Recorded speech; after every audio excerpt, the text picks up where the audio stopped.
ఈరోజు అభిషిక్త ఆదివారం కనుక అందుకు సత్సంబంధిత సందేశాన్ని మనము విననయున్నాము కనుక దేవుని వారసులం అనేటువంటి గీతాన్ని మాసలమణయ్య గారు రచించినటువంటి సంకీర్తన అందరం కూడా కలిసి ఆలపిస్తూ సందేశం కొరకై సంసిద్ధులమవుదాం.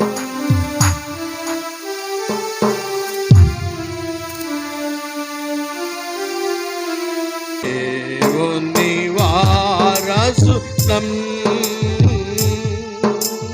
గోధుమ గింజవలె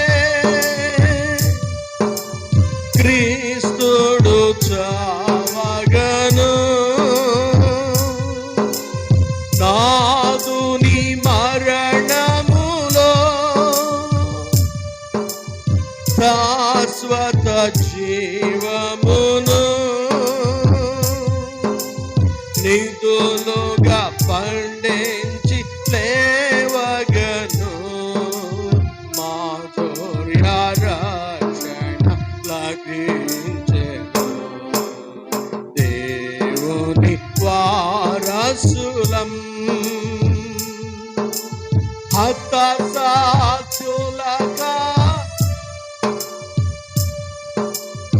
అవనిలో చెల్లరేగా గతకాలకు సేవా గొల్గొతగిరి చేరా వీతులలో బహురీతులలో నూతన లోకము కాంక్షింతును. దేవుని వారసులం ప్రభువును చూచుట ప్రజలందరూ రాగా విభు మహిమను విశ్వమేమము గోరా సర్వము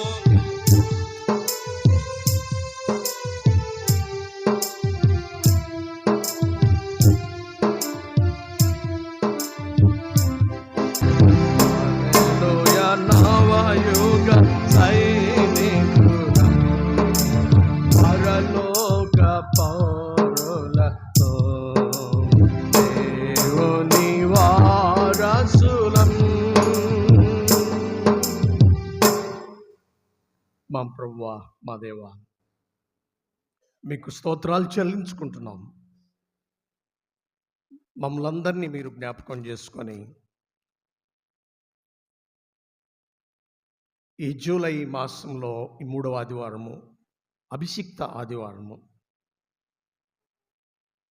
ఆర్డైన్డ్ మినిస్ట్రీ సండే.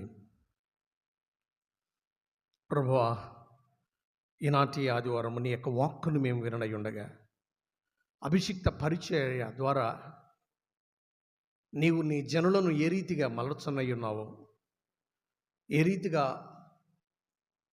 ఆశీర్వాదకరమైనటువంటి జనాంగముగా నీవు చేయనై ఉన్నావు దేవా, ఆ వాక్కును మేము జ్ఞాపకం చేసుకొని మేము దీవెనకరమైనటువంటి వాండ్రముగా మలచబడ్డానికి సహాయం చేయమని, మీరే సహాయం చేసి మీరే మాతో మాట్లాడమని మా ప్రభువును ప్రియరక్షకుడైనటువంటి యేసుక్రీస్తు వారి యొక్క మహోన్నతమైన ఉన్నతమైన అభిషిక్త క్రీస్తు యొక్క నామమును బట్టి ప్రార్థించి వేడుకుంటున్నాం తండ్రి, ఆమేన్.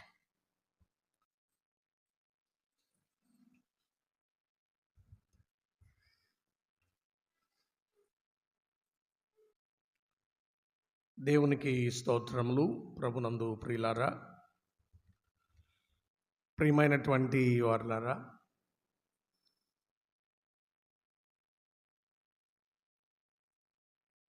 దేవుని యొక్క మహాదయను బట్టి కృపను బట్టి మనం అందరం కూడా మరియు ఆదివారం ఈ మాసంలో మనము ఆయన సన్నిధానంలో ఉండడానికి, ఆయన ఆరాధించడానికి, మనమందరం సాగిలపడి దేవుని పాదాలు పట్టుకొని ప్రార్థన చేసుకోవడానికి ప్రభువు తన యొక్క ఈ శ్రేష్టమైనటువంటి కృపను మనకు అనుగ్రహించారు. అందును బట్టి దేవుని ఎంతగానో స్తుతిస్తూ దేవుని మహింపరుస్తూ మరి ఈ సమయంలో మనమందరం కూడా ఒకసారి దేవునికి వందనాలు చెప్పుకుందామా? హల్లెలూయా, హల్లెలూయా. ఆయన సన్నిధికి విచ్చేసినటువంటి మీ అందరికీ కూడా స్వాగతాన్ని పలుకుచూ పేరు పేరున శుభములను ఆశీర్వాదములను మీ అందరికీ అందిస్తూ ఉన్నాను. ఈరోజు మనకు ఇవ్వబడినటువంటి ధ్యానాంశం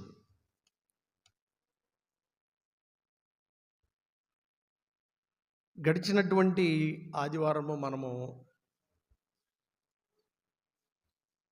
ఈ వేదాంత విద్య ఆదివారం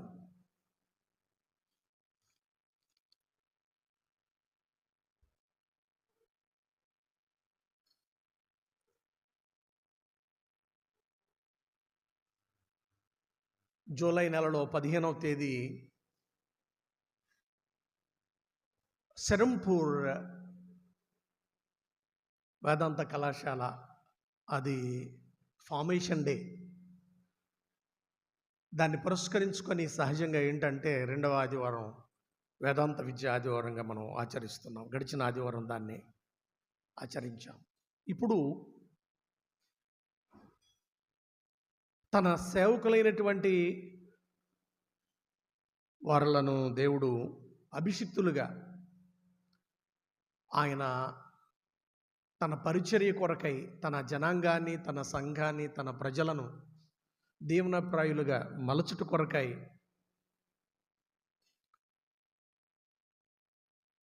దేవుడు తన కుమారుడైనటువంటి క్రీస్తుని అభిషిక్తునిగా ఈ లోకానికి పంపించినటువంటి అనుభవాన్ని జ్ఞాపకం చేసుకుంటూ అభిషిక్త పరిచర్య ఆదివారంగా మనం జ్ఞాపకం చేసుకుంటున్నాం.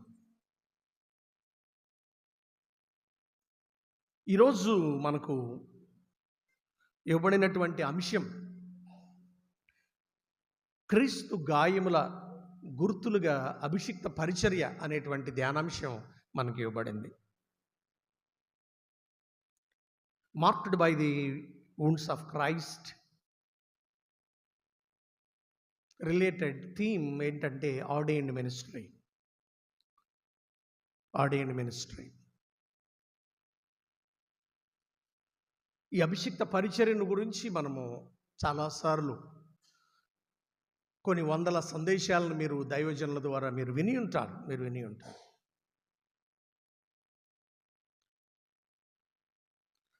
కనుక ఈరోజు దేవుని యొక్క వాక్యాన్ని మనము బలముగా వినడానికి మనం ప్రయత్నం చేద్దాం.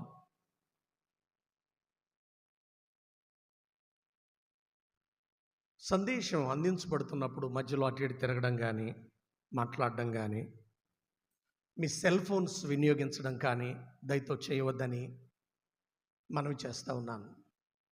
బిడ్డలు అటు ఇటు తిరగడం కానీ, ఆరాధనలో చాలా రెస్పెక్టివ్గా గౌరవప్రదంగా అందరూ ఆత్మీయంగా ఆశీనులు కావాలని కూడా మనం చేస్తున్నాను.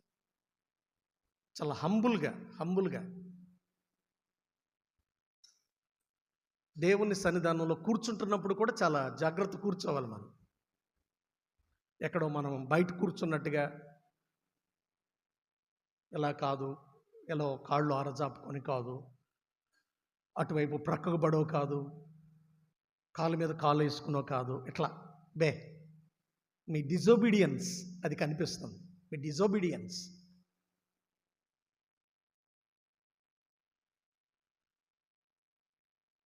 దేవుని సన్నిధికి ఆయన మహోన్నతుడైనను, ఆయన పరిశుద్ధుడైనను, ఆయన ఎక్కడుంటాడంటే వినయ మనస్సు గలవారి యొద్దను, దీన మనస్సు గలవారి యొద్దను ఆయన నివసిస్తాడట. కనుక ఆ యొక్క వినయము, విధేయత ప్రభు సాన్నిధ్యంలోనే ఇక్కడే కనపడకపోతే ఇంకా బయట ఎక్కడ కనిపిస్తుంది? ఇక్కడే కనపడకపోతే మనం ఎక్కడ ఎలాగుంటున్నాము అనేటువంటిది అది ఎలా తెలుస్తుంది?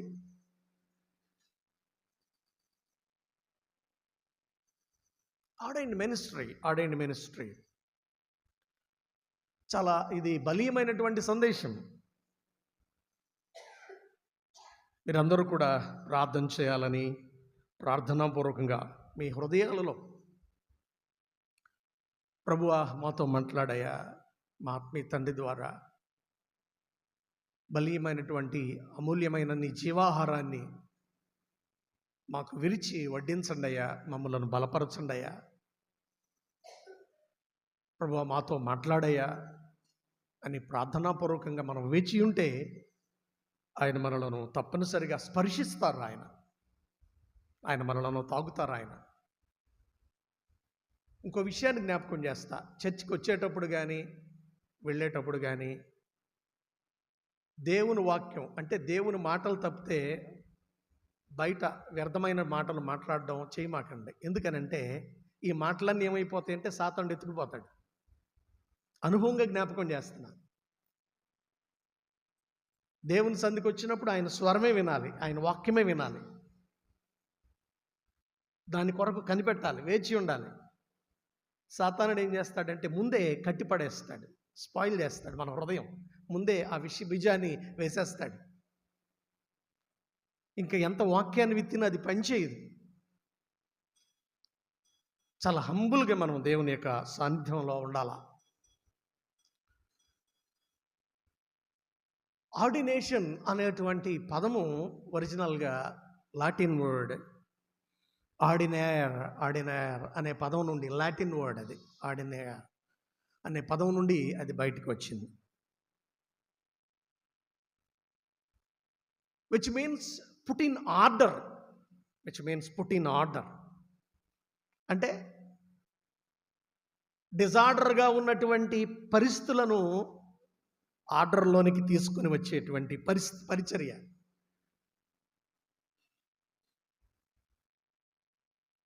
డిజార్డర్నెస్ నుండి ఆర్డర్లోనికి తీసుకుని వచ్చేటువంటి పరిచర్య. ఆర్డర్ అనేటువంటి పదాన్ని మీరు గుర్తుపెట్టుకోవాలి. Put in order.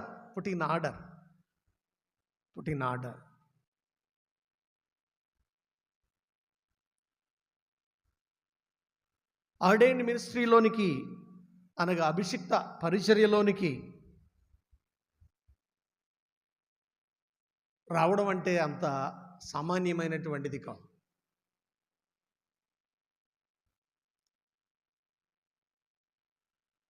ఒక దైవజనుడు ఏమన్నాడంటే సేవ అంటే చావు అని అన్నాడు. సేవ అంటే ఏంటి అంటే చచ్చిపోవడం. అంత సామాన్యమైనటువంటి విషయం కాదు. సేవ అంటే ఏమిటి చెప్పాలి, అందరూ చెప్పాలా? సేవ అంటే చావు. సేవ అంటే చావు.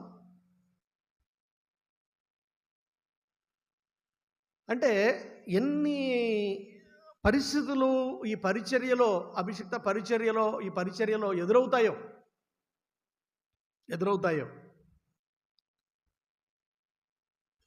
అందుకనే అసలు యేసు క్రీస్తు వారిని, మన ప్రభు అయినటువంటి వారికి యేసుక్రీస్తు వారు జన్మించినప్పుడు లూకాసు సువార్తలో దేవదూత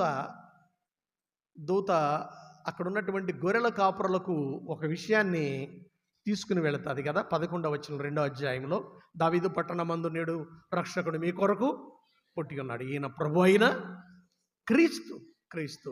అక్కడ క్రీస్తు అనే దగ్గర ఫుట్ నోట్ల క్రింద రాయబడింది చూడండి. ఏమని రాయబడింది? అభిషిక్తుడు. గ్రీకు భాషలో క్రిస్టోస్,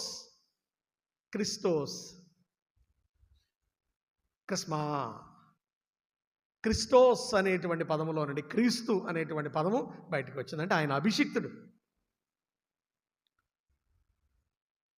దేవుడు తన ప్రజలను ఆయన అభిషేకించడానికి, తన ప్రజలను దీవించడానికి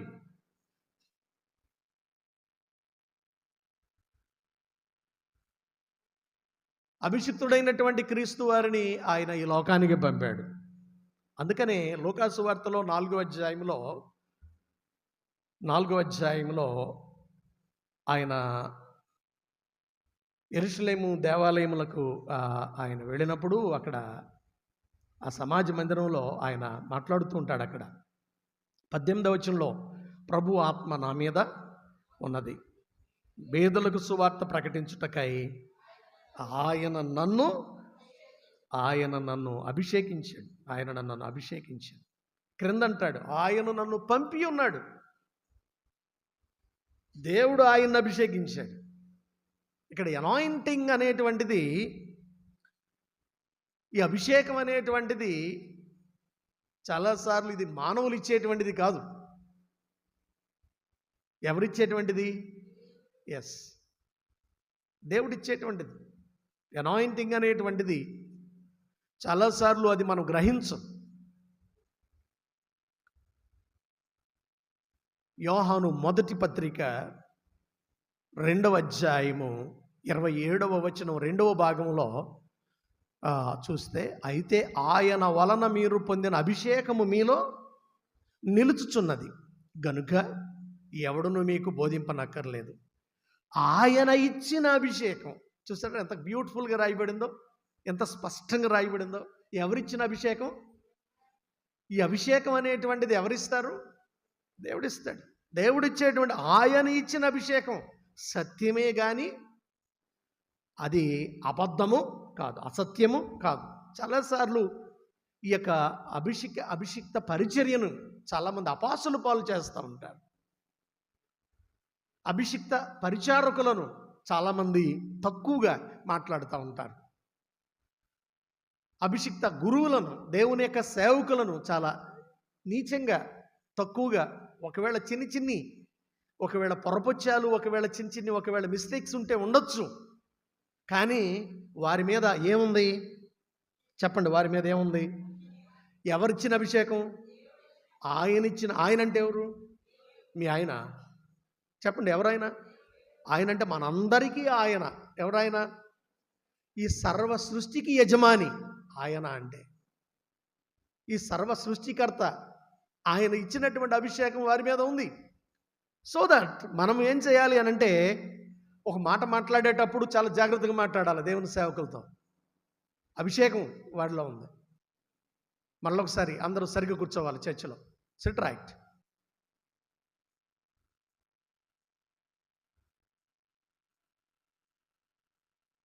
ఆయన ఇచ్చిన అభిషేకం మన మీదకి రావాలి అని అంటే ఆయన ఇచ్చిన అభిషేకం. అందుకనే ఇక్కడ క్రీస్తు వారే స్వతహాగా అంటున్నాడు. ఆయన ఏమంటున్నాడంటే, ఆయన నన్ను అభిషేకించను, ఆయన నన్ను పంపి ఉన్నాడు. ఈరోజు కొరకైనటువంటి గల్తీలకు రాసినటువంటి పత్రికా లేఖనం చూసారా? ఆ లేఖనంలో పౌలు గారు ఈ గాలు వంశీయులైనటువంటి వాళ్లకు రాసినటువంటి ఈ పత్రిక, వీళ్ళందరూ యూదేతరులు అన్నమాట. యూదేతరులు వీళ్లకు రాసినటువంటి పత్రిక ఇది. ఈ గలతీలకు రాసినటువంటి ఈ పత్రికలో యాక్చువల్గా ఫస్ట్ చాప్టర్ ఫస్ట్ వర్స్లో మనం చూసినట్లయితే అక్కడ అంటాడు, తండ్రి అయిన దేవుని వలనను అపోస్తలుడిగా నియమించబడిన పౌలైన నేను అంటాడు. ఎవరి వలన నియమించబడ్డాడు? దేవుని వలన నేను నియమించబడ్డాను. దేవుని వలన నేను ఇక్కడ ఏర్పరచబడ్డాను. దేవుని వలన నేను పిలువబడ్డాను. ఇది మనుషుల వలన కాదు. పైన అదే రాస్తాడు, మనుషుల మూలముగానైనను ఏ మనుషుల వలననైనను కాక. చాలా క్లియర్గా చూడండి. చాలాసార్లు మేము చూసాంలేండి, చాలాసార్లు ఈ దేవుని వాక్యాన్ని, దేవుని యొక్క మాటలను చాలా ఈజీగా తీసుకుంటాం. మనం ఈజీగా తీసుకుంటాం. దాని ద్వారా ఏమవుతున్నామంటే మనం దేవుని యొక్క ఆశీర్వాదాలు కోల్పోతున్నాం. మనం దాని ద్వారా దేవుని యొక్క దీవెనలను మనం మిస్ అవుతున్నాం. మనం అది గుర్తుపెట్టుకోవట్లేదు. మనుషుల మూలముగానైనను ఏ మనుషుని వలనైనను కాక క్రీస్తు వలనను ఆయన మృతుల్లో నుండి లేపిన తండ్రి అయిన దేవుని వలనను అపోస్తలుడుగా నియమించబడిన పౌలు. అంటే దేవుని యొక్క సేవకులందరూ ఇక్కడ ఆయన కుమారుడు అభిషేకించబడ్డాడు. పౌలు గారు ఆయన అభిషేకించినటువంటి అనుభవాన్ని ఇక్కడ రాస్తూ ఉన్నాడు. రాస్తూ ఈరోజు కొరకైనటువంటి పత్రికా లేఖనంలోనికి వచ్చేటప్పటికి 6వ అధ్యాయంలో 11వ వచనంలో అంటాడు, నా స్వహస్తముతో తాటికాయ అంత అక్షరాలతో చాలాసార్లు ఈ పదాన్ని ఎన్నోసార్లు చదివి ఉంటాను నేను. పెద్ద అక్షరాలు అంటే ఇంత అక్షరాల దాని అర్థం. పెద్ద అక్షరాలు అంటే ఏంటి? సార్ నాకు కళ్ళు కనపట్టలేదు సార్, కొంచెం సైట్ బాగా పెరిగిపోయిందండి, కొంచెం పెద్ద ప్రింట్ ఉన్నటువంటిది కదా. ఇక్కడ దీని అర్థం ఒకవేళ ప్రింటింగ్లో ఒకవేళ పెద్ద ఫాంట్ ఉన్నటువంటిదా అనేటువంటిది కాదు. ఇక్కడ కొన్ని లెటర్స్ చూడండి, బైబిల్లో బోల్డ్ లెటర్స్ ఉంటాయి. అంటే దాని అర్థం ఏమిటంటే కొన్ని బైబిల్స్లో రెడ్ లెటర్స్ ఉంటాయి. ఇప్పుడు వచ్చినటువంటి బైబిల్స్లో అంటే యేసుక్రీస్తు వారు తన స్వనోడితో పలికినటువంటి మాటలు బోల్డ్ లెటర్స్. అంటే దాని అర్థం ఏమిటి? చాలా ఇంపార్టెంట్, బలమైనటువంటివి, చాలా ముఖ్యమైనటువంటివి. ఇక్కడ పౌలు గారు కూడా పెద్ద నేను అక్షరాలతో ఈ వీటిని వ్రాస్తున్నాను, రాస్తూ రాస్తూ రాస్తూ అంటున్నాడు. ఏమిటంటే శరీరమందు చక్కగా అగపడగోరు వారెవరో వారు తాము క్రీస్తు యొక్క శిలువ విషయమై హింస పొందకుండుటకు మాత్రమే. అంటే చాలా బయటికి ఎంత చక్కగా తయారు ఇచ్చింది ఆవిడ. ఆయన భలే చక్కగా నీట్గా తయారు ఇచ్చాడు. ఇదట దేవునికి చక్కగా అగపడగోరు వారు తాము క్రీస్తు యొక్క శిలువ విషయమై హింస పొందకుండుటకు మాత్రమే సున్నతి పొందవలనని మీరు బలవంతం చేయుచున్నారు, కానీ ఆయనకి ఇష్టమైనటువంటి వాండరుగా మీరు కారు అని మాట్లాడుతున్నాడు. అంటూ 14th వర్స్కి వచ్చేటప్పటికి అంటున్నాడు, మన ప్రభు అయినటువంటి యేసుక్రీస్తు సిలువ యందు తప్ప దేని యందు నేను ఏం చేయట్లేదు. అంటే నేను ఆయన సిలువను మోయడం. సిలువ అంటే ఏంటి? శ్రమలు, బాధలు, నిందలు. చాలాసార్లు అనుకుంటాం దేవుని యొక్క సాన్నిధ్యంలో పరిచర్య అంటే, దేవుని సేవ అంటే, దేవుని యొక్క మరి ఆయన యొక్క పరిచర్య ధర్మం అంటే చాలామంది అనుకుంటారు తెల్లని వస్త్రాలు, అయ్యగారికి ఏంటి నీట్గా ఉన్నాడు, ఇట్లా ఇదే మనం చూస్తూ ఉంటాం. ఇది కాదు, దాని వెనుక సిలువ ఉంది, దాని వెనుక చాలా శ్రమలు ఉన్నాయి, దాని వెనుక చాలా గాయాలు ఉన్నాయి, దాని వెనుక చాలా నిందలు ఉన్నాయి, దాని వెనుక చాలా బాధలు ఉన్నాయి, దాని వెనుక చాలా బాధలు ఉన్నాయి. అభిషిక్త పరిచర్య అంటే చాలా ఈ గాయాలతో, నిందలతో, అవమానాలతో, శ్రమలతో, ప్రాముఖ్యంగా అంటే సిలువను ఆవరించినటువంటి పరిచర్య. Not wearing ministry, not carrying ministry. ఇక్కడ ఏమిటానంటే ఇక్కడ సిలువను కలిగినటువంటి పరిచర్య, సిలువను కలిగిన పరిచర్య.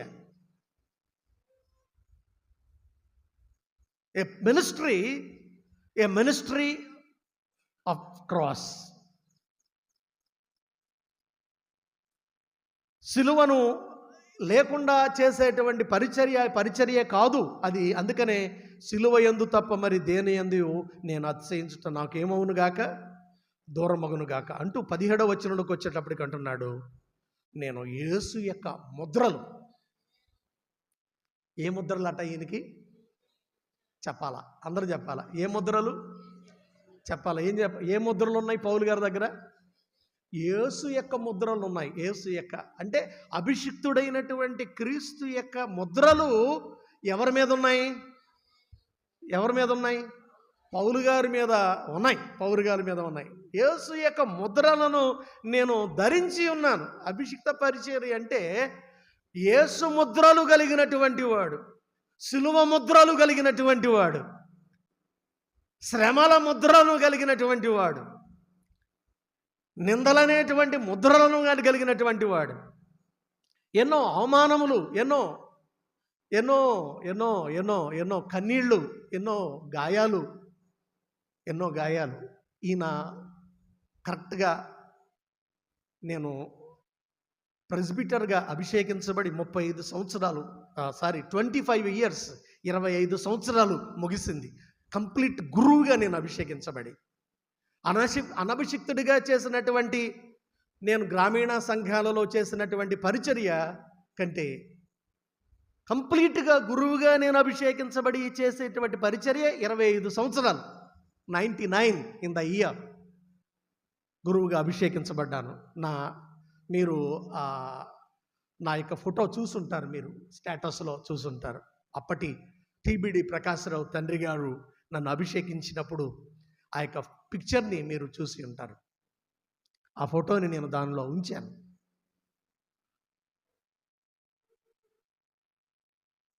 అప్పటి అనుభవాలను నేను ఇన్ని సంవత్సరాలలో పొందినటువంటి గాయాలను, నిందలను, అభిషిక్త పరిచర్య అంటే చాలాసార్లు ఏమనుకుంటారు, అయ్యగారికి ఏంట్రా తెల్లంగే ఉంది, అయ్యగారికి ఏంట్రా పైనుండి కింద వరకు ఆయనకన్నా తెల్లగా ఉన్నాడు ఆయన, ఇట్లా అనుకుంటారు చాలామంది. అందుకనే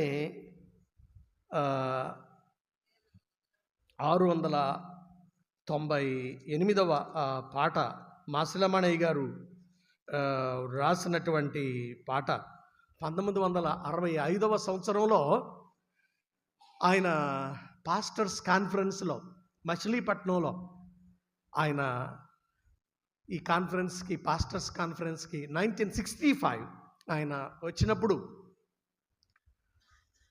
మచిలీపట్నంలోనే ఈ గీతాన్ని వ్రాశాడు.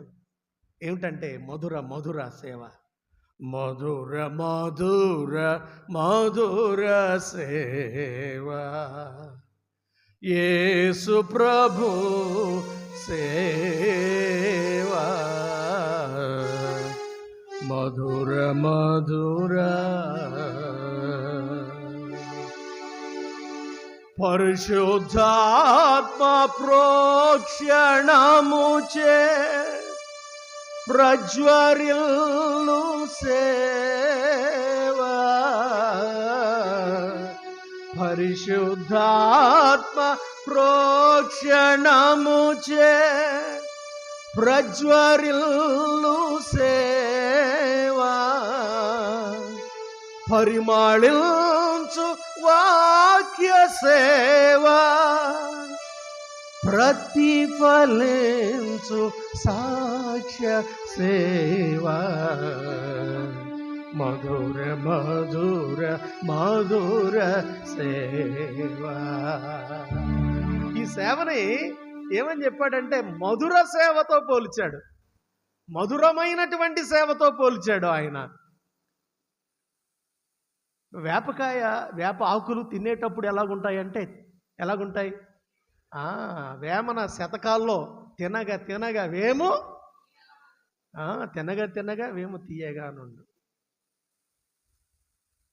తినగా తినగా వేము. ఫస్ట్లో చేదుగానే ఉంటుంది, కానీ ఇది మధురకరమైనటువంటి సేవ. పరిశుద్ధాత్మ ప్రోక్షణముచే.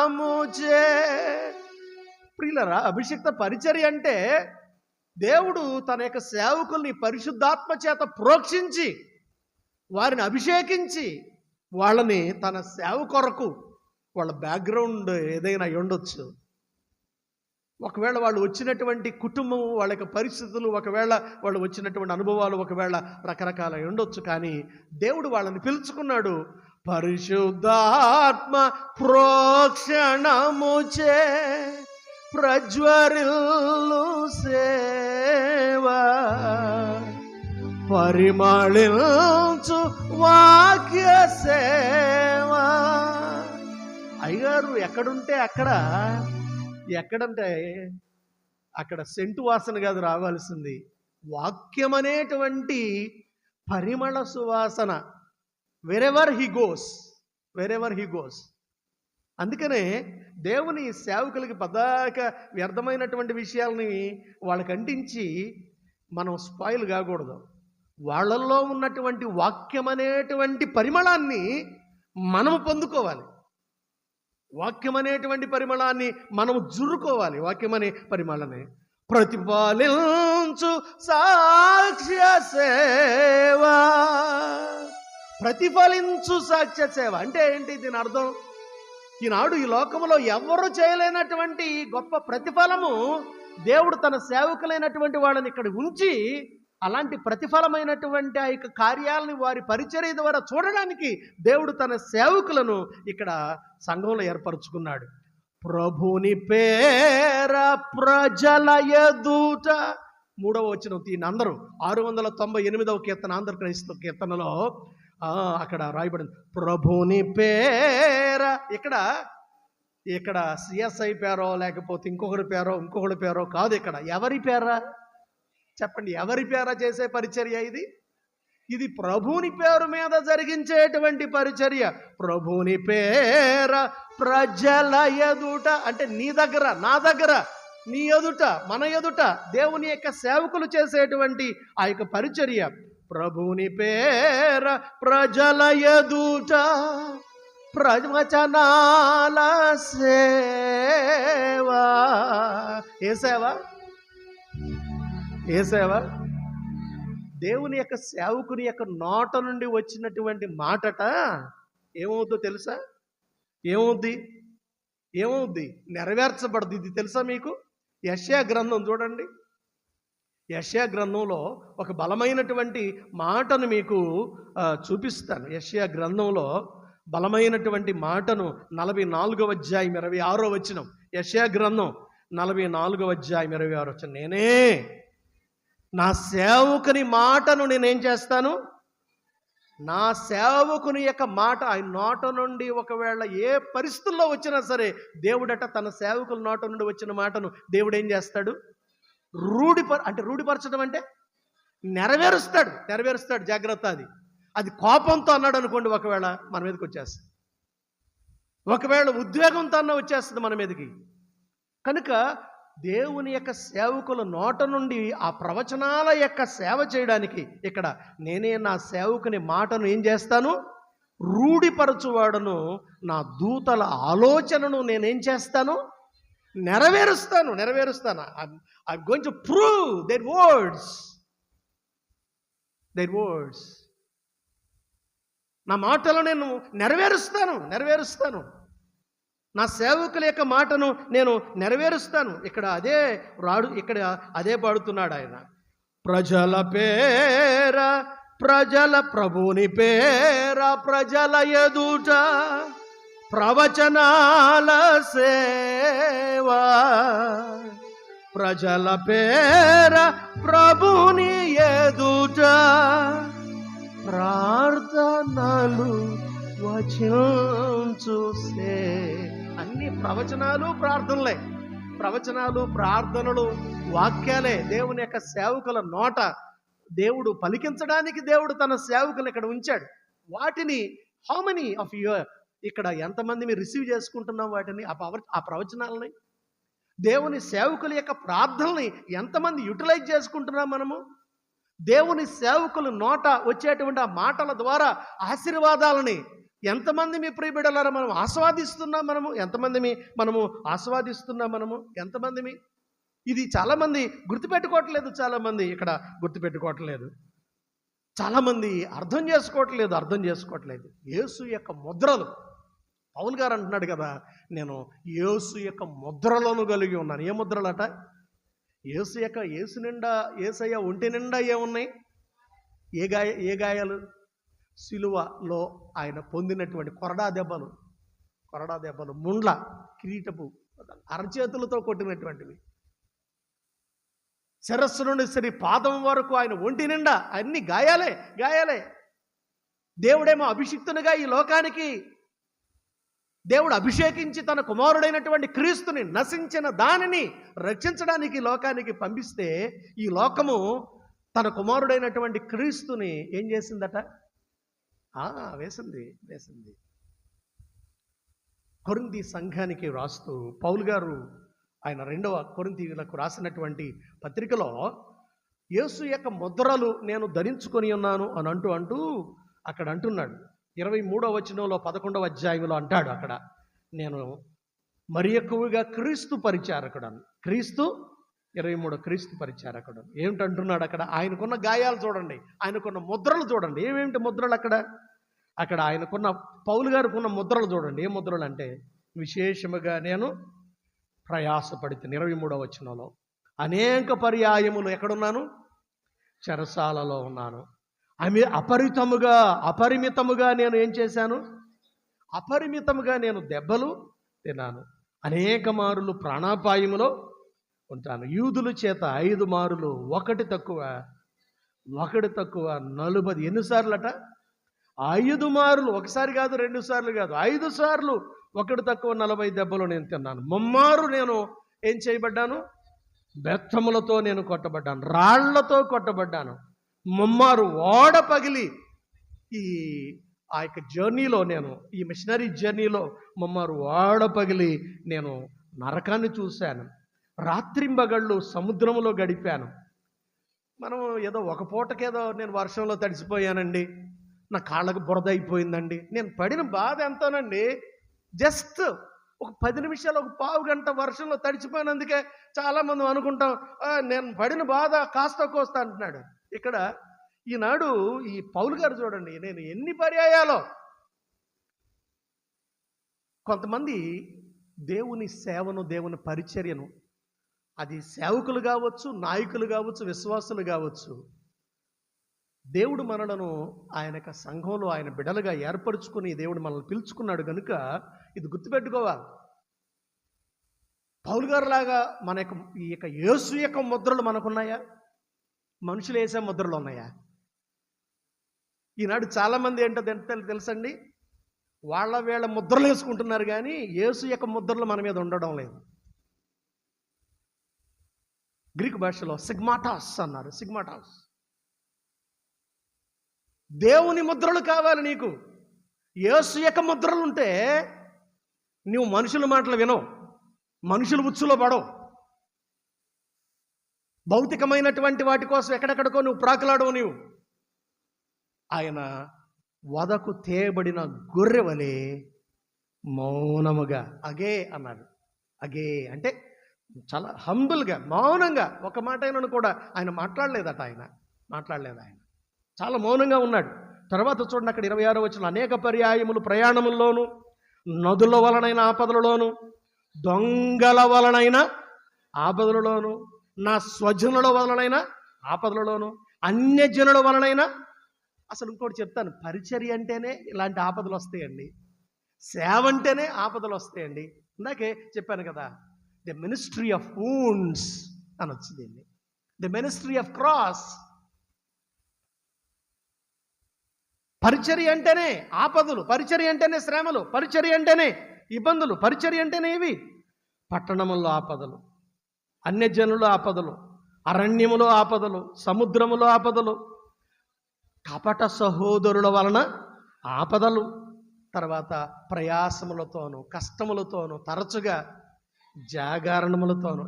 ఏంటట? చాలాసార్లు రాత్రంతా నిద్ర లేదండి. యేసు ప్రభు వారు ఆయన జీవితం అంతా పగలంతా సువార్త చేసి రాత్రంతా ఏం చేసేవాడు? అసలు మీరు ఎప్పుడన్నా జాగారం, అన్య సోదరులు ఒక రోజున జాగారం చేస్తారు. వాళ్ళు ఏ రోజు?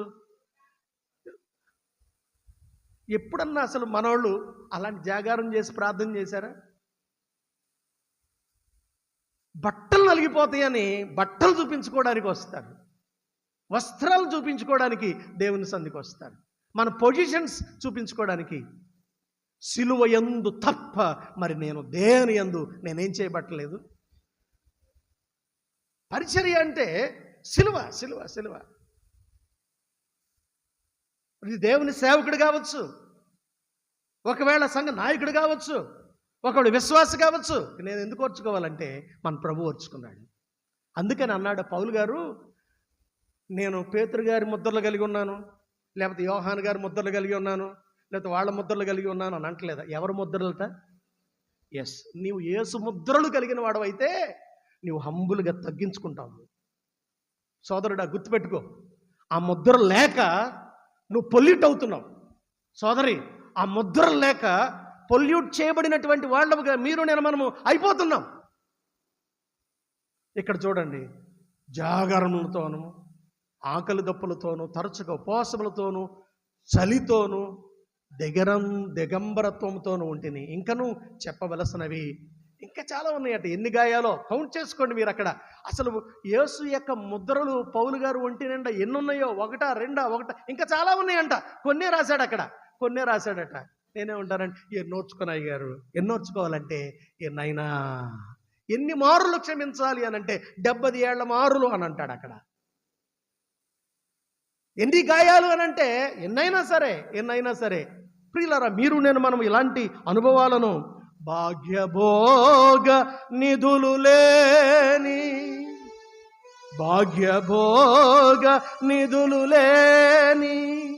భారభరిత చర్చికి వెళ్దామంటే అక్కడ ఏమన్నా మనకు లభిస్తుందేమో అనుకుంటారు చాలామంది. పొజిషన్ దొరుకుద్దా, అందలం దొరుకుద్దా, పేరు దొరుకుద్దా, లేకపోతే అక్కడ ఖ్యాతి దొరుకుద్దా, దీనికోసం చూస్తారు. పవర్ దొరుకుద్దా, పవర్ మాంగర్స్ ఉంటారు కొంతమంది. పవర్ మాంగర్ ఎప్పుడు అదే కావాలి. ఇక దానికోసం పవర్ మాంగర్స్. నో, ఇక్కడ రాయబడింది చూడండి, భాగ్యభోగ నిధులు లేని భారభరిత దానిలో పేర్లు, ఖ్యాతి, కీర్తి ఏం ఉండకూడదు. నీ బట్టలు మురికైపోతాయి, కొన్నిసార్లు అవమానాలు వస్తాయి, కొన్నిసార్లు నిందులు వస్తాయి, కొన్నిసార్లు దెబ్బలు తగులుతాయి, కొన్నిసార్లు శోధనలు వస్తాయి, ఎన్నో పచ్చిపుండ్లు ఇవన్నీ ఎదురవుతాయి. భాగ్యభోగ నిధులు లేని ఇలాంటి భారభరితమైనటువంటి పరిచర్య సేవకులు చేస్తున్నప్పుడు దానిని ఆస్వాదించాలి. మీరు పడతారా అయ్యారు? మేమెందుకు పడాలి? యేసు యొక్క ముద్రలు కలిగిన వాడవైతే, యేసు యొక్క ముద్రలు కలిగిన దానవైతే మీరు నేను మనము భరించాలి. అక్కడ భాగ్యభోగ నిధులు లేని భారభరిత సేవా బాష్పశిరులలో నన్మేలాగి. బాష్పశిరులు ఏ సిరులు? కళ్ళ వెంట కొన్నిసార్లు ఏమొస్తాయి? ఇవి చాలాసార్లు దేవుని సన్నిధిలో కార్చే కన్నీళ్లు ఎవరు చూడలేదు అనుకుంటాం. బాష్పశిరులు వీటిని చూడండి. ఈ మాసిలమన్ అయ్య గారు వాటి పవర్ఫుల్ ఆయన ప్రజెంటేషన్ చూడండి. బాష్పశిరులట. నీ కళ్ళ వెంట దేవుని సన్నిధిలో కార్చినటువంటి కన్నీరు ప్రభు చూచి నిన్ను ఆశీర్వదించాలి. అవి సిరులుగా మార్చాలి, సంపదగా మార్చాలి, ఐశ్వర్యంగా మార్చాలి, దీవెనగా మార్చాలి. ఈనాడు చాలామంది బాష్పశిరులోన మెలగి బాధలను వారించు సేవ కాదు. వారించడం వేరు, వరించడం వేరు. వారించడం అంటే వద్దన్నం, వరించడం అంటే తీసుకోవడం. ఎంతమందివి ఇలాంటివి అయ్యా? ఎంతమందివి ఇలాంటి పరిచర్య మనం ఆహ్వానిస్తున్నాం? సిలువ మూర్తి కృపలు జాట సిగ్గుపడని సేవా, సిలువ మూర్తి కృపలు జాట సిగ్గుపడని సేవా, సిలువ నిందలను భరింప శిరము వంచి మురియు సేవా, మధుర సేవ యేసు ప్రభు సేవ మధుర. ఈరోజు కొరకైనటువంటి మొదటి పాఠ్య భాగంలోనికి వెళ్ళిపోదాం. సమూయేలు మొదటి గ్రంథంలోనికి మనం వెళ్ళిపోతే అక్కడ 21వ అధ్యాయంలో అక్కడ మనకి కొన్ని వచనాలు మనకి కనిపిస్తూ ఉంటాయి. అక్కడ చాలా ఆత్మీయమైనటువంటి విషయాలు మనకి అక్కడ కనిపిస్తూ ఉంటాయి. అక్కడ 22వ అధ్యాయంలో సమూయేలు మొదటి గ్రంథంలో ఉన్నటువంటి ఆ విషయాలు. దానికంటే ముందుగా ఈ దావీదు గారు ఇక్కడ నేను చెప్పేస్తా, ఇక సమయం చాలదు కనుక ఆత్మీయంగా మీరు చాలా ముందుగా ఆత్మీయంగా మీరు దాని ఇంటికి వెళ్ళింది 21వ అధ్యాయం 22వ అధ్యాయం 2 చాప్టర్స్ మీరు ఇంటికి వెళ్ళిన తర్వాత బాగా చదువుకోండి. నెమరు వేయడానికి ప్రయత్నం చేయండి. దావీదు గారు ఆయన సమూయేలు గారి చేత అభిషేకించబడ్డాడు. అభిషేకించబడితే మనందరికీ తెలుసు కదా, ఫిలిష్తీయుని ఏం చేశాడు? ఎలా చేశాడు? ఎలా?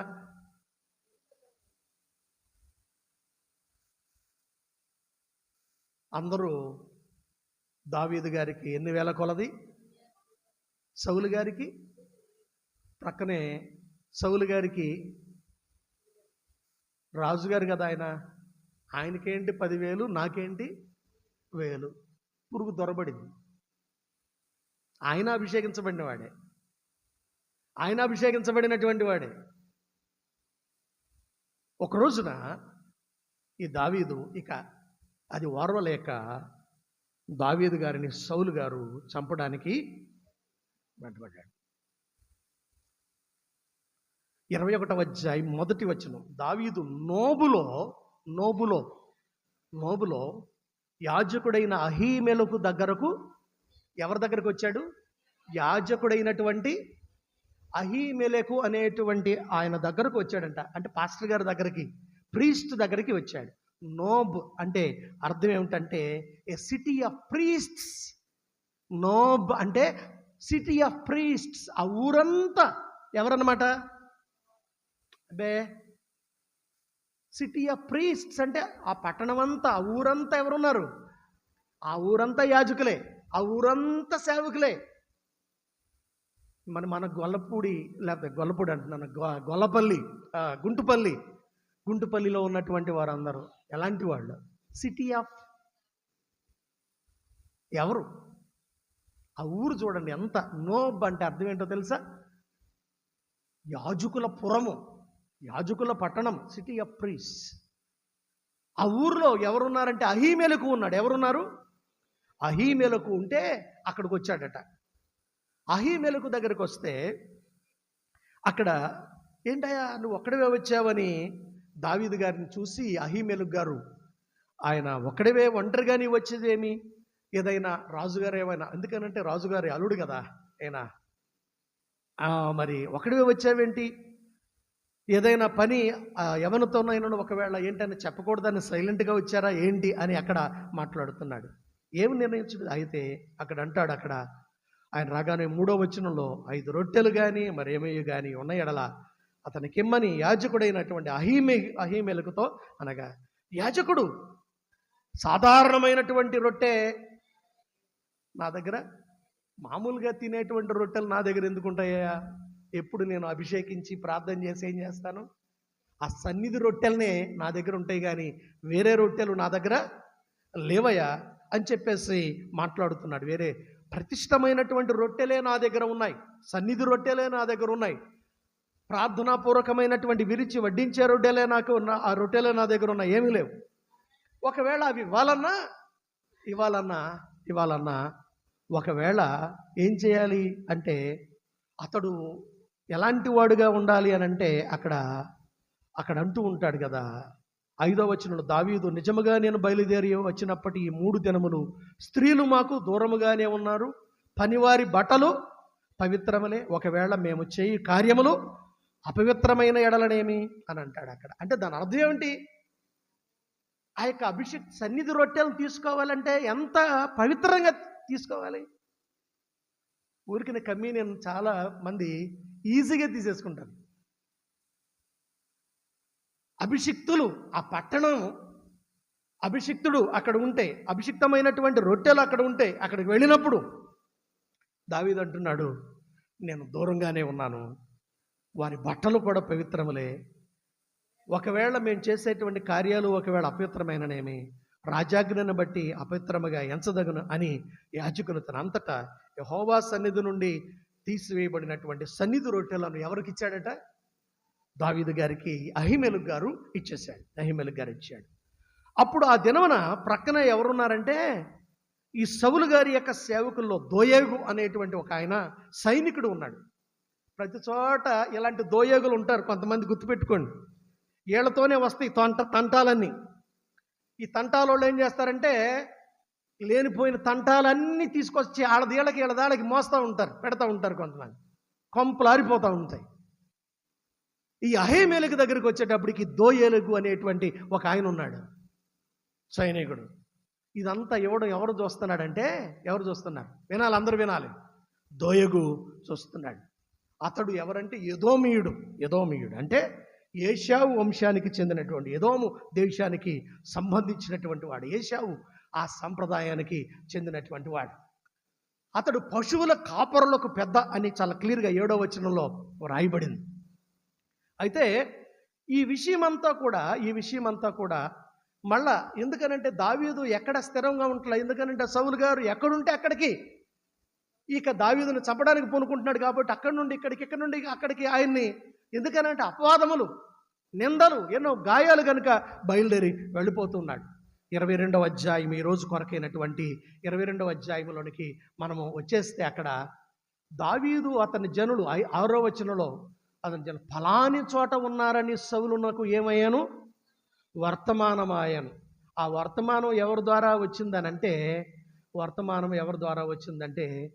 అక్కడ దోయగు ద్వారా. మీరు అక్కడ 6వ వచనం నుండి మీరు చదువుకుంటా ఉంటే అక్కడ దోయగు ద్వారా 6వ వచనం, 7వ వచనం, 8వ వచనం, 9వ వచనం ద్వారా మీరు చదువుకుంటే అక్కడ దోయగు ద్వారా ఈ సమాచారం అంతా ఎవరికి వెళ్ళింది? సౌలు గారికి వెళ్ళింది. సౌలు గారు వెంటనే ఎవరి దగ్గరికి వచ్చేసాడు? అహీమెలెకు గారి దగ్గరికి వచ్చేసాడు.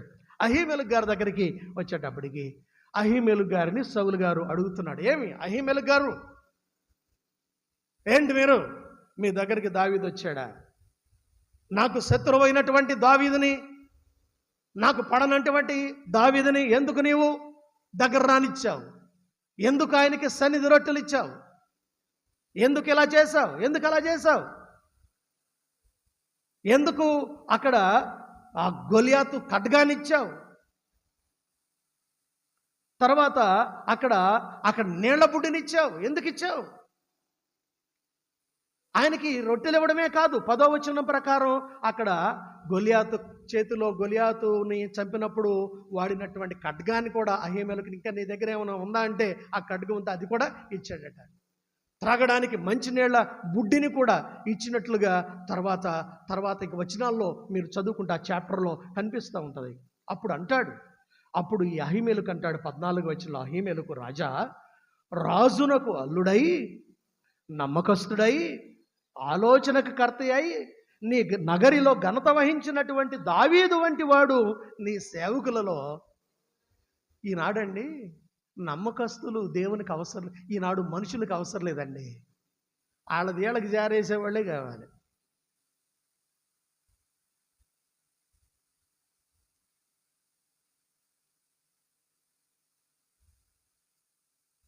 అహీమెలెకు గారు దావీదు గారిని గురించి ఒక మంచి సాక్ష్యాన్ని ఇస్తున్నాడు.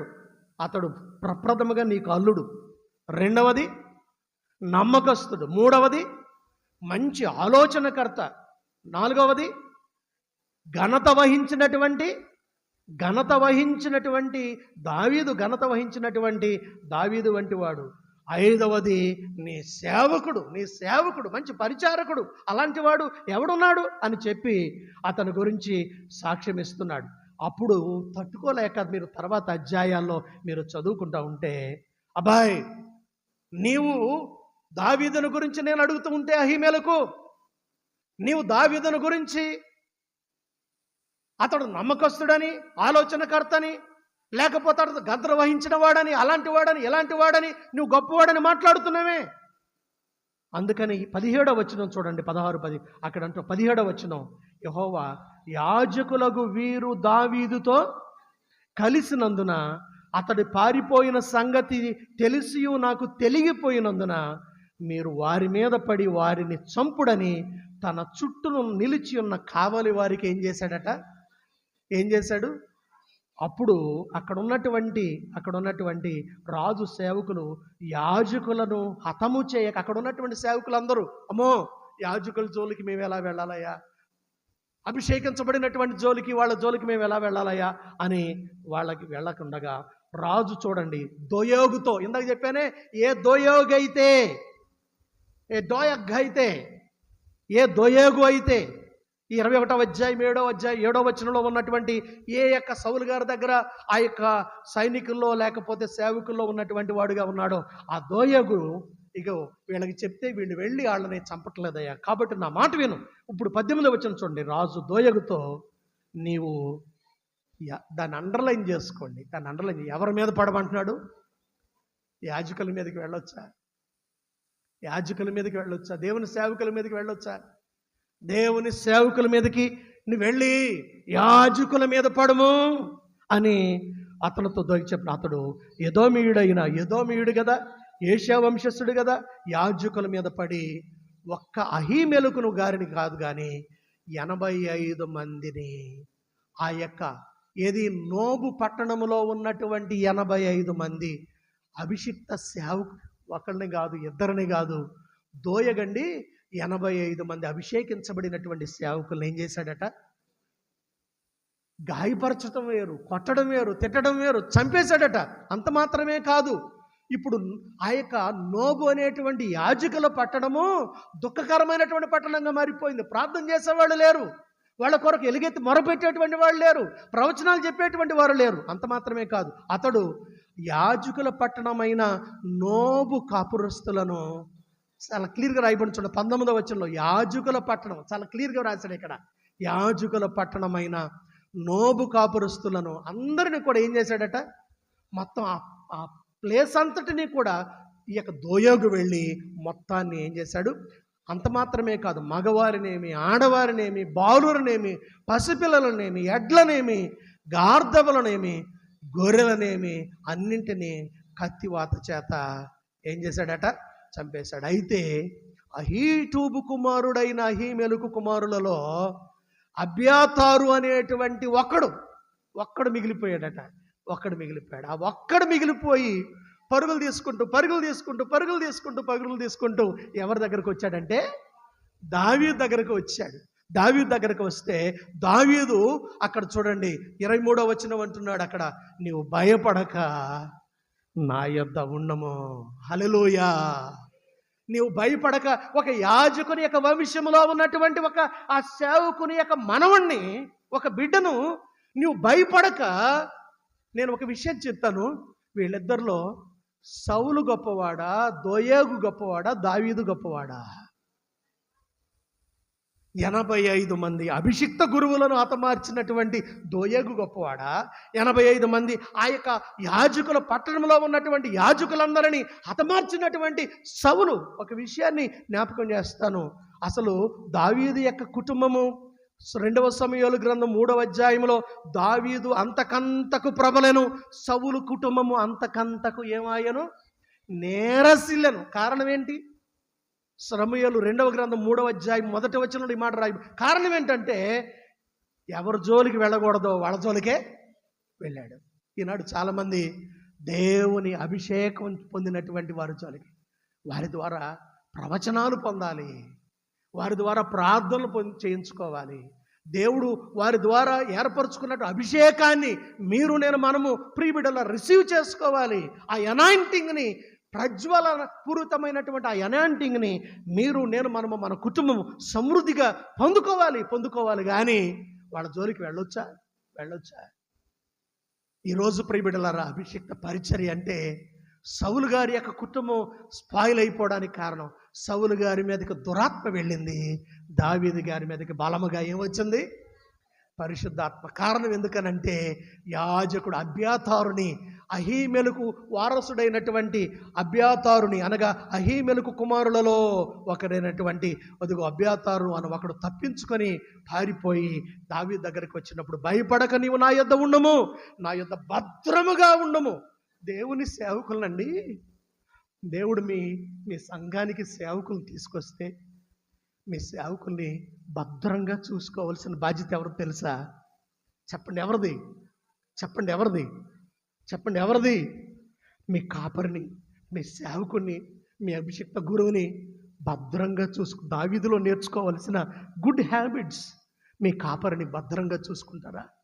మీ కాపరిని భద్రంగా, అయ్యా నీవు క్షేమంగా ఉండయ్యా, మా ఊరిలో, మా సంఘంలో ప్రజ్వరిల్లయ్యా, మా మధ్యలో నీవు వర్ధిల్లయ్యా, మా మధ్యలో నీవు అరరారున్నట్లుగా, నీవు అంచెలంచెలుగా ఎదిగి నీవు దీవించబడయ్యా, నీవు భద్రముగా ఉండము.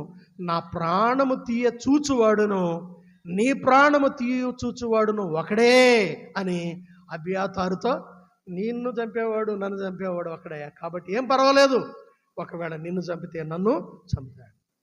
ప్రియులారా, ఎంత ఆత్మీయంగా దావీదు గారు జీవించాడు. భద్రంగా యాజకులను కాపాడేటువంటి వాడిగా ఉంటూ ఉన్నాడు.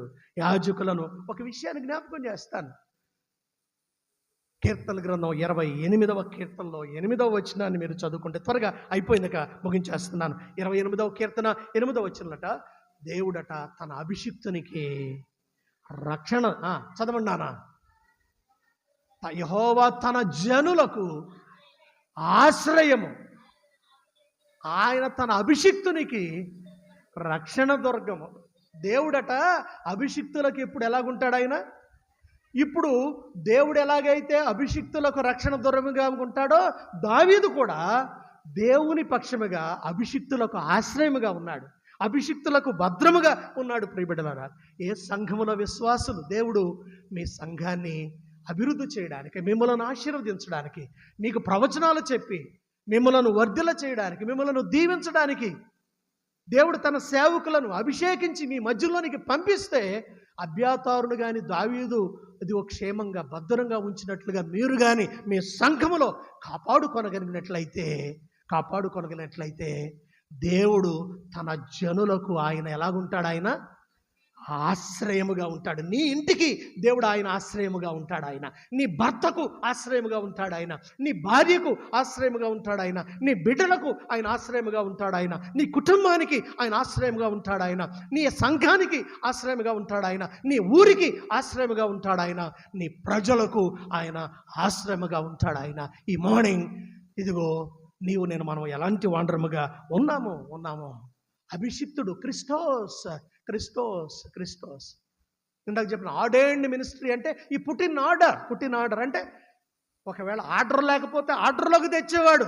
ఆర్డైన్డ్ మినిస్ట్రీ, పుట్టిన ఆర్డైన్డ్ మినిస్ట్రీ అంటే డిజార్డర్నెస్ ఉంటే ఒకవేళ ఆర్డర్ తీసుకుని వచ్చేటువంటి పరిచర్య ఇది.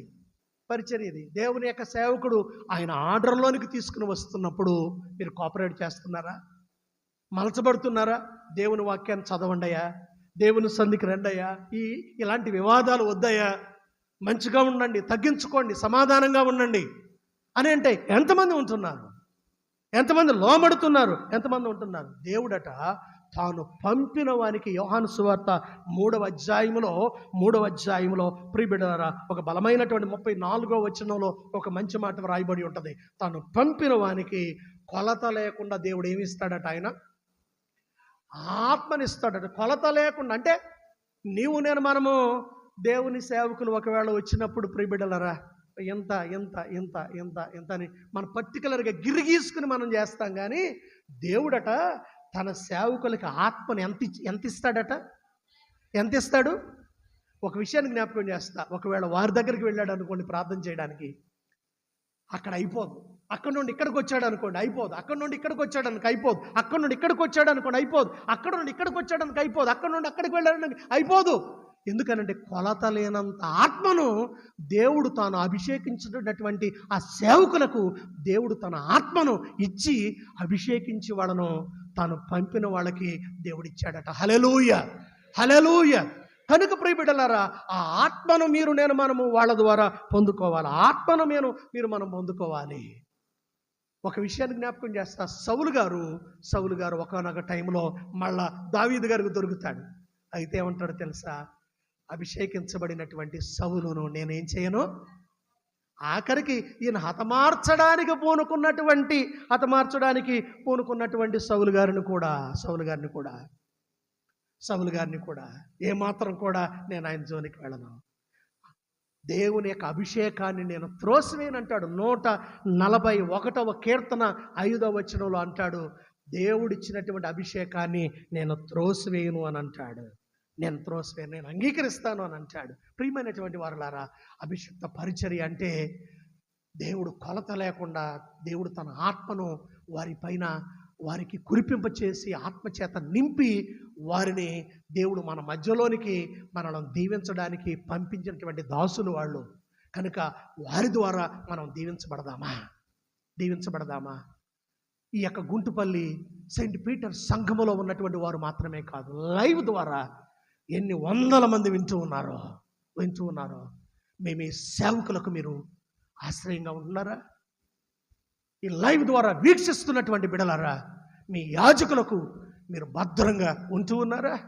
ఒకవేళ సేవకుల్ని హతమార్చేటువంటి, ఒకవేళ గాయపరిచేటువంటి, వాళ్ళ యొక్క కుటుంబాలను ఛిద్రం చేసేటువంటి వాళ్ళుగా ఒకవేళ మనం ఉంటున్నామా? సౌలు కుటుంబము అంతకంతకు ఏమైపోయింది? ఒకవేళ మన కుటుంబాలు అంతకంతకు నీరసం అయిపోతున్నాయేమో, అంతకంతకు ఒకవేళ డల్ అయిపోతున్నాయేమో. అభివృద్ధి చెందాలి. దావీదు కుటుంబము దావీదు యొక్క కుటుంబము అంతకంతకు ఏమైందట? దావీదు కుటుంబము అంతకంతకు వర్ధిల్లను. దావీదు అంతకంతకు వర్ధిల్లాడు. దావీదు ఎక్కడికి పోవచ్చుండెను? దావీదు ప్రియబిడలారా, వర్ధిల్లినటువంటి అనుభవాలను మనము చూస్తూ ఉంటాం. దావీదు ఎక్కడికి పోయినను చూడండి. సమూయేలు 2వ గ్రంథము 8వ అధ్యాయం 14వ వచనం చివరి భాగంలో దావీదు ఎక్కడికి పోయినను అతడిని దేవుడు కాపాడుచూ ఉన్నాడు. తర్వాత చూసినట్లయితే ప్రియబిడ్డలారా, సమూయేలు 2వ గ్రంథం 5వ అధ్యాయము 10వ వచనము దావీదు అంతకంతకు వర్ధిల్లెను, యెహోవా అతనికి తోడుగా ఉండెను. మరి సౌలు గారికి చెప్పండి, సౌలు గారికి కారణం ఎందుకని? దేవుడు తాను అభిషేకించినటువంటి వారి జోలికి వెళ్ళి, వ్యక్తిగతమైనటువంటి ద్వేషాలకు వెళ్ళి తన యొక్క జీవితాన్ని తను స్పాయిల్ చేసుకున్నాడు, తన కుటుంబాన్ని. సౌలు గారు కూడా దేవుని చేత అభిషేకించబడిన వాడే. సమూయేలు గారిని పంపించి వెళ్ళి అభిషేకించబడినాడు. మొట్టమొదటి రాజు కదా, మొట్టమొదటి రాజు. కానీ దేవుడిచ్చినటువంటి అభిషేకాన్ని కోల్పోయాడు. దేవుడిచ్చినటువంటి ఆ యొక్క ఆధిక్యతను కోల్పోయాడు. దేవుడిచ్చినటువంటి ఆ యొక్క ఇంపార్టెన్స్ని మిస్ అయ్యాడు. ఒకవేళ దేవుడు నీకు ఇచ్చిన ఇంపార్టెన్స్ని మనం కూడా కోల్పోతున్నామేమో జాగ్రత్త. దేవుడు మనకిచ్చినటువంటి ఆత్మీయ స్థితిని మిస్ అవుతున్నామేమో జాగ్రత్త. హంబుల్గా ఉందామా? మళ్ళీ ఒకసారి ఇప్పుడు ఇక్కడ ఈ యొక్క గీతాన్ని 698వ గీతాన్ని మధుర సేవలో చివరిగా ఆ వచనాన్ని పాడుకుని మనము ముగించేసుకుందాం. ఇక్కడ మనం ముగించుకుందాం. లోక జ్ఞాని అపహసించు శోకమూర్తి సేవా. లోక జ్ఞానులు ఏం చేస్తారంటే అర్థం చేసుకోక లోక సంబంధులు వాళ్ళని ఏం చేస్తారు? ఏడిపిస్తారు. విశ్వాసులు ఏం చేస్తారు చెప్పండి? విశ్వాసులు ఏం చేస్తారు? విశ్వాసులు వారిని హానర్ చేస్తారు. విశ్వాసులు ఏం చేస్తారు? వాళ్ళని గుర్తిస్తారు. విశ్వాసులు ఏం చేస్తారు? వాళ్ళని చేర్చుకుంటారు. లోక జ్ఞాని అపహసించు శోకమూర్తి సేవా. ఏ మూర్తి? సేవకుడికి ఏ పేరు పెట్టాడు ఈయన? ఏ మూర్తి? ఆర్ఆర్కే మూర్తి గారు లాగా ఈయన పేరు ఏ మూర్తి? చెప్పండి, ఏ మూర్తి? దేవుని యొక్క సేవకుడు మోకరించినప్పుడల్లా, ప్రభువా నా కుమారుని దీవించయ్యా, నా కుమార్తెను ఆశీర్వదించయ్యా, నా బిడ్డలను దీవించయ్యా. ఒక విషయం తెలుసో లేదో ప్రియబిడ్డలారా, మీకు తెలుసో లేదో, నా సతీమణి గురించి, నా కుమారుని గురించి, నా కుటుంబాన్ని గురించి లాస్ట్లో ప్రార్థన చేస్తాం.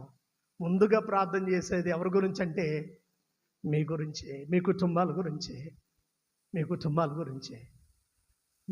కన్నీరు గార్చి ప్రార్థన చేసేది శోకమూర్తి. లోక జ్ఞాని అపహసించు శోకమూర్తి సేవా. లోకులను దీవించు సేవా, లోకమును జయించు సేవా. మిమ్ములను దీవించడానికి, మిమ్ములను జయించడానికి, లోకాన్ని జయించడానికి దేవుడు తన సేవకుల్ని ఇక్కడికి పంపించాడు. నువ్వు ఓటమి పొందుతున్నావంటే కారణం దేవుని సేవకుల పక్షంగా ఉండట్లేదేమో, దేవుని సేవకుల యొక్క అడుగుజాడల్లో నడవడం లేదు. మధుర మధుర మధుర సేవా యేసు ప్రభు సేవా. మధుర మధుర దైవజనుడ మరువకోయి దైవ పిలుపును. ఇన్ని సంవత్సరాల్లో నా సేవా జీవితంలో, ఇన్ని సంవత్సరాల్లో నా సేవ జీవితంలో ఎంత నమ్మకంగా ఉన్నాయని, ఎన్ని శ్రమలు, ఎన్ని గాయాలు, ఎన్ని ఇబ్బందులు అయినా నేను ఎప్పుడు ఫలానా వాళ్ళు చేశారు కదా అని అపవాదం ఇలా, ఫలానా వాళ్ళు ఇట్లా చేశారు కదా అని ప్రభు వాళ్ళని కొట్టయ్యా, వాళ్ళు నాశనం అయిపోవాలయ్యా అని ఎప్పుడు చేయలా. దైవజనుడా మరువకోయి దైవ పిలుపునోయి, దైవ నీతి వదలకోయి. ఎప్పుడు ఇన్నేళ్లలో ప్రియులారా గమనించండి, ఏనాడు నేను అని చెప్పుకోవడానికి ధైర్యంగా ఎక్కడ నీతిని, అన్యాయాన్ని, మోసాన్ని డైసిస్లో ఒక న్యాయంగా, యథార్థంగా ఉండేటువంటి ఒక చిన్ని సేవకునిగా, అల్పునిగా ఉండడానికి దేవుడు నాకు సహాయం చేశాడు. ఎప్పుడైతే అలాగుంటారో దేవుడు దీవించునోయి, దేవుడు దీవించునోయి. మధుర చాలాసార్లు మా బిడ్డలు అంటారు, డాడీ ఏంటి డాడీ ఏమి చేయకపోయినా ఇట్లాంటి కొన్నిసార్లు ఎందుకు వస్తున్నాయి డాడీ, ఈ మాటలు ఎందుకు పడాలి డాడీ, ఎందుకు ఇట్లా మీరు సఫర్ అవ్వాలి డాడీ, ఎందుకు ఇలా అంటే, నాన్న దేవుడు మనల్ని దీవించడానికి ఉంచాడు నాన్న, చెప్పించడానికి ఉంచలేదు నాన్న. ఎవరిని కర్సివ్గా ఉండడానికి దేవుడు మనల్ని ఏర్పరచుకోలేదు నాన్న. కొలత లేని ఆత్మనిచ్చి దీవించడానికే దేవుడు మనల్ని ఉంచాడు. ఆయన గద్దించాలి, వాళ్ళని ఆర్డర్లోనికి ఆర్డైన్డ్ అంటే ఆర్డర్లోనికి తీసుకుని రావడానికే దేవుడు మనల్ని ఎంచుకున్నాడు. కానీ చేయలేదు నాన్న అని నా బిడ్డలతో నేను ఎన్నిసార్లు కూర్చొని ఎవరిని గురించి అపవాదాలేదు, ఎవరిని గురించి ఒక్క మాట చెడుగా చెప్పలేదు. కారణం ఏంటో తెలుసా? మీరు దీవించబడాలి. You have to be blessed, you have to be blessed. And also మేము కూడా దీవించబడాలి, మనందరం ఆశీర్వదించబడాలి. మధుర మధుర మధుర అయ్యగారు మాత్రమే దీవించబడ్డం కాదు, సంఘ నాయకులు దీవించబడాలి, సంఘంలో విశ్వాసులు దీవించబడాలి, విశ్వాసులందరూ దీవించబడాలి, లోకం దీవించబడాలి, అందరూ ఆర్డైన్డ్ మినిస్ట్రీని దేవుడు ఎందుకు ఏర్పరిచాడంటే, సౌలులాగా చంపేస్తే ఇంకేముంటుందండి, చంపేస్తే ఏముంటుందండి, భద్రంగా ఉన్నాయా, ఆశ్రయంగా ఉన్నాయా, ఆశీర్వాదాలని కాపాడుకోవాలి. వాటి వండర్ఫుల్ వండర్ఫుల్. ప్రియులారా, జ్ఞాపకం చేస్తున్నాను, ఈరోజు దీవించబడతావా సోదరుడా, దీవించబడతావా? సేవకుని కడుగు జాడల్లో హంబుల్గా ఆయన కడుగు జాడల్లో నడుస్తావా? భద్రంగా ఉండేటట్లు సేవకుని చూసుకుంటావా? సేవకుని అడ్డు పెట్టుకుని ఉంటావా? రక్షణ దుర్గంలాగా ఉంటావా? కొలత లేని ఆత్మను దేవుడు వాళ్ళకి ఇచ్చాడే, ఆ ఆత్మను వాళ్ళలో నుండి మనము పొందుకుందామా? మనం పొందుకోవాలంటే ఒక విషయాన్ని జ్ఞాపకం చేస్తే, పౌలు గారు యేసు యొక్క ముద్రలు కలిగిన వాడై 3 మిషనరీ జర్నీలు చేశాడు. చివరిగా యోహాను సువార్తలో ఉన్నటువంటి పత్రిక లేఖనంలో పేతురు గారు ఆ యొక్క పత్రిక లేఖనంలో పేతురు గారు ఆయన మళ్ళా లోకంలోనికి వెళ్ళిపోతే, సీమోను, యోహాను కుమారుడు అయిన సీమోను, నీవు నన్ను ప్రేమిస్తున్నావా అంటే అర్థం ఏంటో తెలుసా? ప్రధాన యాజకుడైన ఆత్మల కాపరి అయినటువంటి పేతురు మనుషులు పట్టడానికి పేతుర్ని పిలిస్తే మళ్ళా చేపలు పట్టడానికి వెళ్ళిపోయాడు. మారు మనసు పొంది రక్షించబడిన తర్వాత మళ్ళా లోకంతో నీకేం పని, లోకాశలతో నీకేం పని? రక్షించబడిన తర్వాత నిజంగా నువ్వు రక్షించబడితే నీ నోట దేవుని వాక్యమే ఉండాలి. ఇంకా బూతులతో నీకేం పని? పనికి మళ్ళీ వ్యర్థమైనటువంటి దుష్కార్యాలకు నీకేం పని? దురలవాట్లకు నీకేం పని? దురాలోచనలకు ఏం పని? పేతురు గారు చేపలు పట్టడానికి వెళ్ళిపోయాడు. ఎవరిని పట్టాల్సిన వాడు? మనుషులు పట్టాల్సిన వాడు. ఎవరు పట్టడం? అందుకనే యాక్చువల్గా పేతురు అని పిలవకుండా ఎవరని పిలుస్తున్నాడు? యోహాను కుమారుడు అయిన సీమోను, యోహాను కుమారుడు అయిన సీమోను, యోహాను కుమారుడు అయిన సీమోను అని పిలుస్తున్నాడు. అంటే మళ్ళీ పాత స్థితిలోకి వెళ్ళిపోయాడు. చాలామంది ప్రార్థనకు వస్తూనే ఇంకా ఏ స్థితిలో ఉంటారు చెప్పండి? ఏ స్థితిలో ఉంటారు? ఇంకా ఏ స్థితిలో ఉంటారు? ఎన్ని సంవత్సరాలు ఆశీర్వదించబడకుండా, దేవుడేమో నువ్వు పేతురుగా ఉండాలి, పెట్రాస్ రాయువుగా ఉండాలి, నేను నీ పైన నేనేం కడతాను, సంఘమును కడతానయ్యా అని ప్రభు పిలిస్తే ఈయన మళ్ళీ చేపలు పడడానికి వెళ్తున్నాడు, లోక సంబంధమైన విషయాలు చేయడానికి వెళ్తున్నాడు. ఆ కాపరిని అంటిపెట్టుకుని ఆయన ప్రేమించే సాధనముగా ఉండవలసింది పోయి, ఆయన పరిచర్య చేయవలసింది పోయి, ఆయన ప్రేమించవలసింది పోయి, ఆయన అడుగుజాడలో నడవలసింది పోయి లోకానుసారముగా పేతురు జీవిస్తున్నాడు. మీరు నేను మనము ఎలాంటి వాళ్ళముగా మనం ఉంటున్నాం? ఆర్డైన్డ్ మినిస్ట్రీలో మీరు నేను మనము పేతురులాగా ఉంటున్నామా? తర్వాత పేతురు రక్షించబడిన తర్వాత, పేతురు మారు మనసు పొందిన తర్వాత, పేతురు అపోస్తల కార్యాలు మీరు చదువుకుంటే ఒక్క ప్రసంగం చేస్తే ఎన్ని వేల మంది? 3,000 మంది. ఒక్క ప్రసంగం చేస్తే 4,000 మంది. ఒక్క ప్రసంగం చేస్తే ఎన్ని వేల మంది? 5,000 మంది రక్షించబడిన తర్వాత మళ్ళా సీమోనుగా కానీ పాతవాడిగా కానీ ఉంటుంటే అన్ని వేల మంది రక్షించేవాడా? నో. నీవు ఆశీర్వాదకరంగా మారాలి అనంటే, ఆశీర్వాదకరంగా మారాలంటే ఆ యాజకుల ద్వారా ప్రభు అయినటువంటి క్రీస్తు అభిషేకించి ఇచ్చినటువంటి, ఈనాడు మరి యేసయ్య లేడు కదండి అని అనుకోవచ్చు మీరు, క్రిస్టోస్ లేడు కదా అనుకోవచ్చు. ఆయన అభిషేకించి తన సేవకులను మన మధ్యలోనికి పంపించాడు. ఆ సేవకుల ద్వారా నీవు, నీ యజమాని, నీ కుమారుడు, నీ కుమార్తె, మనందరం ఆ బ్లెస్సింగ్స్ మనందరం పొందుకోవాలి. పొందుకుందామా? పొందుకుందాం. మధుర మధుర మధుర సేవ యేసు ప్రభు. బెంజమిన్ అయ్య గారి సేవ కాదమ్మా, పౌలు గారి సేవ కాదమ్మా, లేకపోతే వెళ్ళిపోయిన అయ్య గారి సేవ కాదమ్మా. వాళ్ళ ఎవరి సేవ?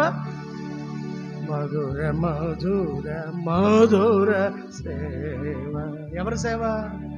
యేసు ప్రభు సేవ. మధుర మధుర. నీ ఇంట్లో చేదైన అనుభవాలన్నీ, మారా అనుభవాలన్నీ ఏముగా మారుస్తాడు? మధురంగా మారుస్తాడు. కళ్ళు మూసుకోండి, ప్రార్థన చేసుకుందాం. కళ్ళు మూసుకోండి, దయగలిగిన మా తండ్రి, మా రక్షక, మీరు ఇచ్చిన సందేశం కొరకు వందనాలు, మీరు ఇచ్చిన వాక్కు కొరకు వందనాలు. ఈ వాక్యాన్ని మేము గైకొంటూ, విన్న వాక్యాన్ని విడిచిపెట్టడం కాదయ్యా, విన్న వాక్యాన్ని మేము విడిచిపెట్టేయడం కాదయ్యా, వాక్యాన్ని మా హృదయాల్లో ధ్యానం చేసుకుని అభిషిక్త పరిచర్య, మా అభిషిక్తుల ద్వారా ఆ ఆత్మను మేము అనుదినం, నేను, నా భర్త, నా భార్య, నా బిడ్డలు, నా కుటుంబం, అలాగే మా సంఘం, ఈ లైవ్ ద్వారా విండినటువంటి ప్రతి ఒక్కరు కూడా ఆశీర్వాదాలని పొందుకోవడానికి మీరే సహాయం చేయమని దేవా. ఆయన తన సేవకుల నోట నుండి వచ్చిన మాటను రూఢిపరుస్తారని చెప్తున్నారు కనుక గొప్ప కార్యాలు మీరు చేయబోతున్నారు దేవా. స్తోత్రాలు. గొప్ప కార్యాలు మీరు చేయబోతున్నారు.